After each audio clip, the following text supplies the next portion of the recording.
इसमें कोई नई घटना है नहीं, मांझी जी भी साथ में थे और इन दलों ने मिलकर चुनाव भी लड़ा था। तो ऐसा कोई ये नई घटना नहीं हो रही है।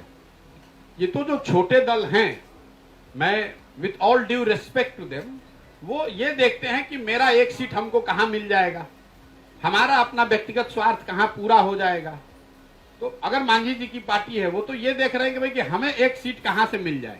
अगर महागठबंधन से मिल जाए तो महागठबंधन में है, भाजपा से मिल जाएगा तो भाजपा की ओर चले जाएंगे। यही हाल उपेंद्र कुशवाहा जी का है, जिसने भी उनको 2 टिकट दे दिया उसी साइड वो चले जाएंगे।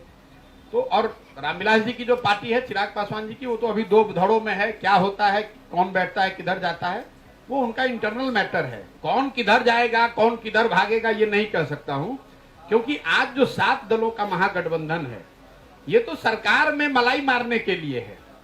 सरकार में 7 दलों को साथ रखना और चुनाव में 7 दलों को साथ रखना दोनों 2 बात है। मेरा अपना जो अनुभव है, वो सरकार में तो लोग इसलिए रहते हैं कि चलो जो भी इसमें लाभ मिल जाए, लेकिन जब चुनावी राजनीति शुरू होगी, चुनाव नजदीक आएंगे, तो लोग इससे भागेंगे और ये फॉर्मेशन बदलेगा।